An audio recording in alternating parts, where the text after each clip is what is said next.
All right, here we go. Harp on Sports, The Bar, podcast, media, audio, radio network. Follow, share, like, subscribe at Harp on Sports and all your social media platforms.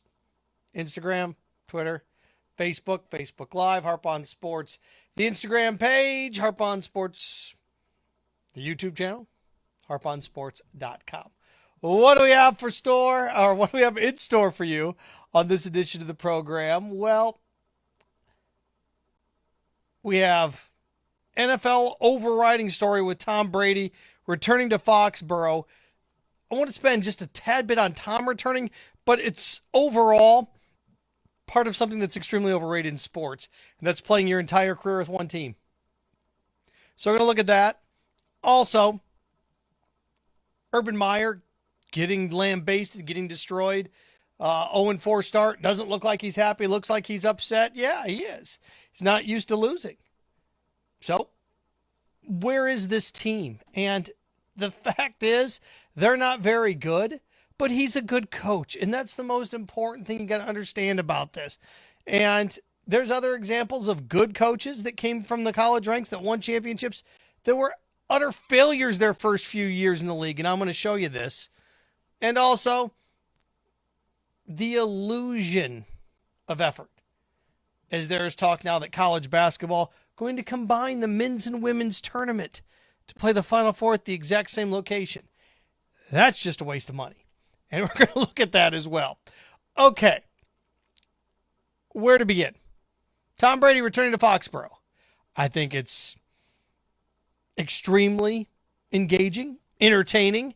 To me, I liken it to Brett Favre going back to Green Bay. I remember I lived in Charleston at the time. This was before I could get my hands on, or you could get your hands on marquee NFL matchups. And where I was in Charleston, we didn't get that game. Why? Because we were Carolina Panthers city, and the Panthers played that afternoon, so we didn't get Brett Favre's return to Foxborough. So I remember going to Buffalo Wild Wings to watch it. I remember that. And here we are. To me, it's almost identical. I know Peyton Manning returning to Indianapolis, but this reminds me more of Favre going back to Green Bay. And I was sitting here thinking about it, and you've seen the previews if you haven't. Adele, NBC. I think it's so well done. But here's the thing. Playing your entire career for the same team is easily one of the top 10 most overrated things in sports. It is extremely overrated. It is. Playing for the same team every single day for your whole entire career, that is overrated. The all-time greats didn't do that. They didn't. You're telling me that if Tom Brady would have played every single year with New England, it'd be just as exciting as opposed to going to Tampa and succeeding? So instead of winning a bunch of Super Bowls with one fan base, he won Super Bowls with two, making that fan base happy as well. And just all he did, if he had stayed at New England and they'd have gone 11-5 and lost early in the playoffs, and then, 12-4 and lost early again, then he retired, be like, oh, okay. But the fact that he went down to Tampa and did what he did, it's amazing. I'm thinking of guys that left just in football alone and went to other places and what it meant for their career, staying your whole career in the same place. Joe Montana going to Kansas City, he had them within a sneeze of the Super Bowl before they lost to the Bills. If he'd have stayed in San Francisco, what, then we don't get Steve Young in San Francisco? That's just ridiculous. And Peyton Manning going out to Denver, look what he did. He goes out to Denver. He wins them a Super Bowl, although his best years there were years that they didn't win the Super Bowl. But when he went to Denver, it changed the structure and organization of that franchise. Didn't it? And those are just quarterbacks. Off the top of my head, just quarterbacks I can think of that did this. Started their career, played a good chunk of their career in one place, went someplace else. Brett Favre doing it. Tell me if Brett Favre would have stayed in Green Bay the whole time, it would have been just as exciting. There's no way it would have been just as exciting. It's a lot better that he left and went elsewhere. It made it more interesting. It made it more entertaining. Think about playing one television character all the time for your career on one show. Yeah, look, there's shows that are great. And, you think about people that only played one character. Okay, fine. But being able to do multiple things is kind of fun and interesting, isn't it? To me, it is. And there's other sports. Look, and that's fine if you want to be nostalgic and love the Kobe in LA his whole career, and Cal Ripken Jr. his whole career in Baltimore, and Jeter his whole career in New York.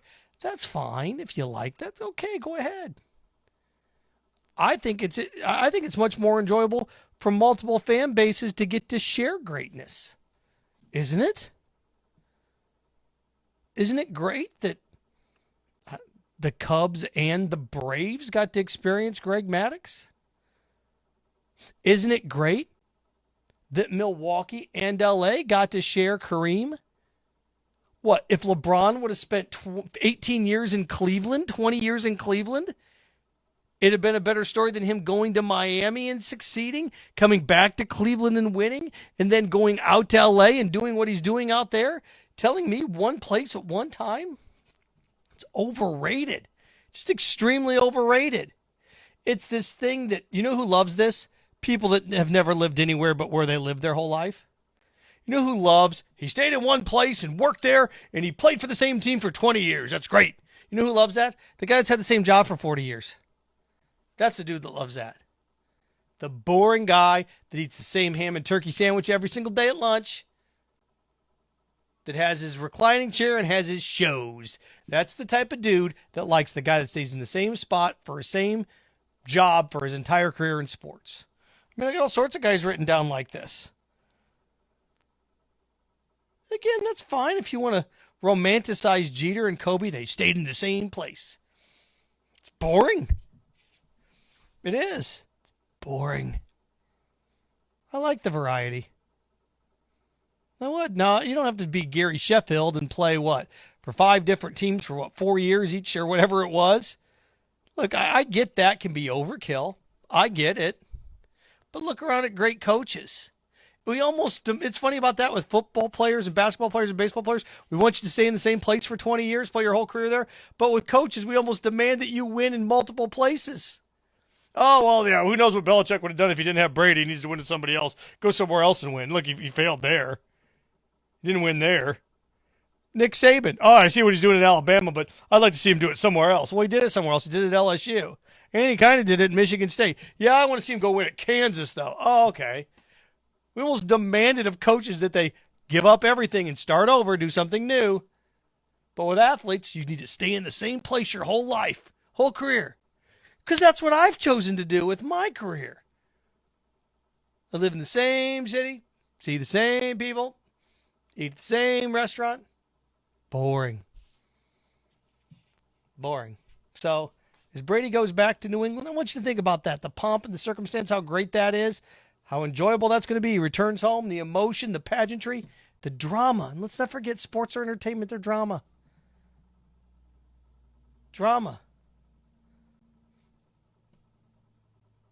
And quite frankly, I love it when athletes and franchises break up. Gives me something to talk about. It's interesting. It's interesting when good guys turn bad and bad guys turn good. That's why professional wrestling's $1 billion business. Right? That's why we still go to movies. You get a villain and a good guy. There you go. Brady Returns. Staying your entire career with one team. Extremely overrated. From that to this, Urban Meyer. Off to a rough start. He's 0-4. What I think is going to be interesting, and I'm going to blow your mind on this stat.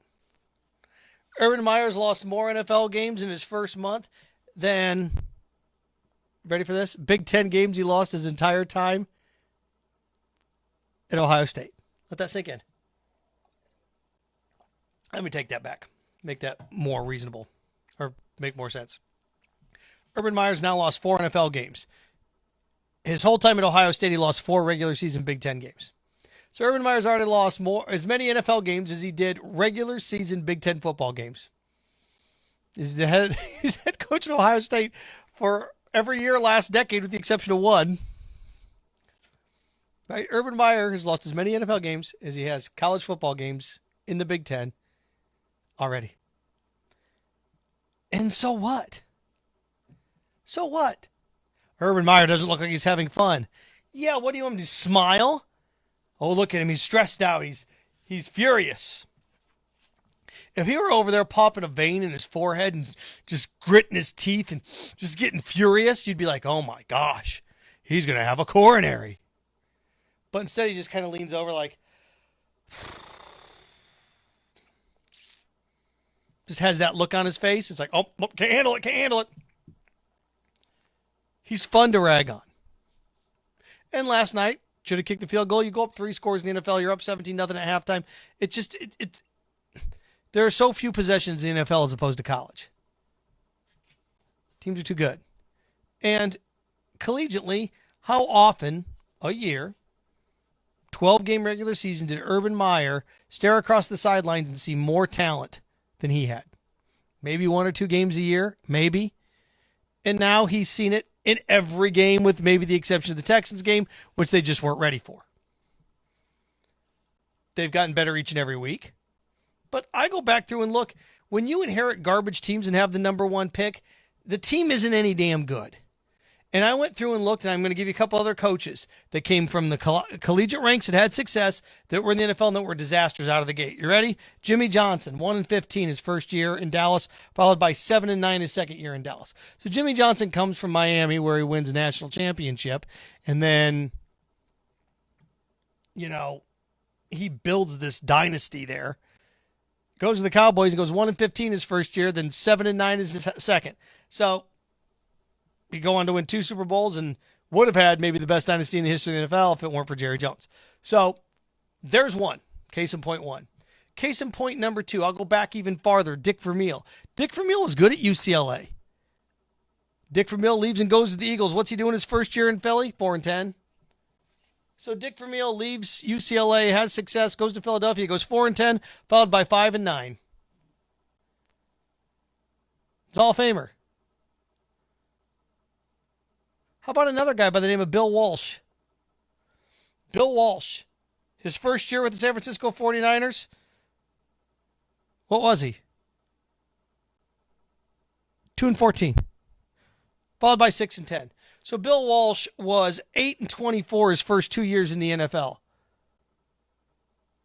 2-14 his first year. Bill Walsh's first year in the NFL, 2-14. Dick Vermeil, 4-10. Jimmy Johnson, 1-15. Now, Pete Carroll went 7-9, but Pete Carroll was a head coach twice before he ended up with the Seahawks, right? He's a head coach with the Jets and the head coach of the Patriots. Then he went to USC, had success, and came back. So he was already a 2-time NFL coach. That's why I left him out. But he went 7-9 his first year. No, it doesn't matter. So the Urban's 0-4. He can't cut it. If he'd had social media and the same type of coverage, Bill Walsh would have been bad. Do it at Stanford, can't do it here. Jimmy Johnson. Oh, big Jimmy Johnson. Jimmy Johnson's already lost more games in his first year in Dallas than he ever did at Miami. Those are the things we'd be saying. Just like I told you about the Urban Meyer stat. Urban Meyer's lost more games in the NFL, or as many games in the NFL as he did the entire time at Ohio State in the regular season of the Big Ten. It happens. So what? Look how much they're struggling. What, do you think they're going to be 15-2? That franchise was terrible last year. It was awful. They're 1-15 for a reason. Well, they're tanking for Trevor. Well, maybe every now and then they tank, but that team was just really piss poor most of the time. It just got drilled. And now they're better. It's going to take some time. But look, they're going to have the most salary cap salary cap space in the NFL next year, and they're going to be able to take that money and they're going to have a top 5 pick. It takes years to rebuild. Who goes 1-15 and then the next year goes 11-6? Nobody does that. Nobody does that in this league. Nobody, especially teams with rookie quarterbacks. How often do rookie quarterbacks, number 1 overall, make the playoffs? How many times do rookie quarterbacks make the playoffs, period? It just doesn't happen. So, go ahead. You want to rag on Urban Meyer, knock yourself out. Go for it. But Bill Walsh, Jimmy Johnson, Dick Vermeil, all the same. And to drive one home, Jaguars fans, so Tom Coughlin. Didn't he? Now, Tom was mildly successful at BC, beat Notre Dame in a gigantic game, seemingly going 8-4, 9-3, which, look at Boston College, not easy to do. And he goes to Jacksonville, and lightning in a bottle, things tend to click. 2 years, they're in the playoffs. Within 5 years, he's got the best team in the AFC. It's pretty impressive. But judging by year one, he had a losing record. Can't handle it. Can't handle it. Okay. Success just doesn't come overnight. Nick Saban, when he went, I remember because I was in Huntsville, Alabama. When Nick Saban went back to the college ranks from the NFL, they started 6-1 and then lost 5 in a row, including a game to Louisiana Monroe. I saw him at 6-1 have a 2-touchdown lead on LSU. LSU won the national title that year and blow it, and then they lost 4 more in a row. Okay, go ahead. Urban can't hack it. Sure. You'd have said the same thing about Jimmy Johnson, Dick Vermeil, Bill Walsh, Tom Coughlin, all those guys. And they're all Hall of Famers. Wanted to wrap with this. The illusion of effort. Announcement made this week that the NCAA is considering, or college sports are considering, having the men's and women's tournament at the same venue. See? Here's equality. Here you go. Jimmy? No. Scott's question on Jimmy. I'll get back to that. Ladies, here you go. You can play in the same venue as the men. And I know what they're doing. You know what they're doing. It's the illusion of effort. The illusion of effort. I tried my best. Okay. Well, we're going to have the men and women on the same venue. See, I know, ladies, we hosed you with your weight room in the NCAA tournament a couple years ago, but you're going to get to play in the same arena as the men. Let me tell you how that's going to go. Let's say you play the Final Four, Indianapolis, Lucas Oil. All right, here we are, packed to the gills for the men's Final Four. You going to play the women's Final Four when? Earlier in the day, the next day? That place is going to be empty. You know it and I know it. The crowds are just different. Who are we kidding? To go from like women's college basketball to men's college basketball in the Final Four, there's a reason they don't do the women's Final Four in NFL stadiums because the fan base just isn't there like it is for the men. It's just not. Just be honest with each other. The ratings aren't the same. Well, maybe if they had the same platform. All right, you open that venue up, that thing is going to be half full if you're lucky. Half full if you're lucky. And it's going to look bad. It's going to look bad for the women. And the NCAA is going to say, well, we gave you equal chances. We gave you an equal footing here. And it's going to look bad. This is a bait and switch. This is a setup. The illusion of effort. Don't fall for it. I'm not going to fall for it. Hey, look, we're giving you the same platform. This is where you say, we don't want the same, we don't need the same venue. And then they're going to call both tournaments March Madness. That's fine. But this is, again, the illusion of doing something. The illusion of doing something. This is the same as your kid saying, I'm going to make dinner tonight. And he cracks a couple of eggs open and he throws them in the microwave and does a couple pieces of toast and gets butter and jam everywhere and brings you the breakfast and says, hey, look, I made dinner. You're like, oh, you shouldn't have. And I really mean it. You shouldn't have. Because that's what it is. So I look at it. So what could you do instead? Well, there's a variety of things you could do instead. And oh, by the way, this is going to cost you money. It's going to cost more money to do this. And you are going to create a situation where fewer people are going to be able to see it. It's not going to have the same atmosphere. The one cool thing about the women's Final Four is those venues are always packed. Why? Because they're playing them in where? NBA arenas. They're playing them in big or basketball arenas. Part of the reason people say the Final Four is missing something is because they're playing in football stadiums, and they're right. So this talk of having the men's and women's Final Four at the same place, it's going to make the women look bad. It's going to make the crowd look like they don't care. It's going to be spread out. It's going to be, oh, look at all the empty fans here. It just is. You've been to that. You've seen things like that. It's like, oh my gosh, the stadium's empty. The illusion of effort. What could you do other than this? There's a bunch of things you could do. There are. What I'd like to see is them start the women's tournament a week before the men's. Can have it to themselves, right? I know you got conference championships game going on, but when you try to pigeonhole and try to slide the women's games in between the men's, and all right, here's 4 straight days of crazy March Madness action for the men. We're down to the Sweet 16. All right, here you go. Here are the ladies. It's not the same. Not the same. Illusion of effort. What's Scott right about Jimmy Johnson? They did say Jimmy Johnson was in over his head after year one. Yeah. Proved that. Yeah, he did, didn't he? It's basically what happens to Troy Aikman, Emmitt Smith. It takes a while to get what you want set up. I've been here in Gainesville for 20 months. Programming wise, I have the station where I want it right now. It took me about 20 months to get there programming wise. For it to sound the way I wanted it, for it to flow the way I want it, for it sounds like a top 10 market radio station now. And Florida is the most successful athletic program in the country. It is. Top to bottom, it is. The radio station sounds like that now. But it took me 20 months to do it. Takes a while. Close to 20, what? 19? Things take time. Now I got to lose 10 pounds. Hopefully that won't take 20 months. Damn shoulder. All right, Harp on Sports, The Bar, Podcast Audio, Media Radio Network. Follow, share, like, subscribe at Harp on Sports on all of your platforms. You know what to do. Almost done with the website. That should be 10 days from now. 7 to 10 days, that thing should be up and running. Going to have columns.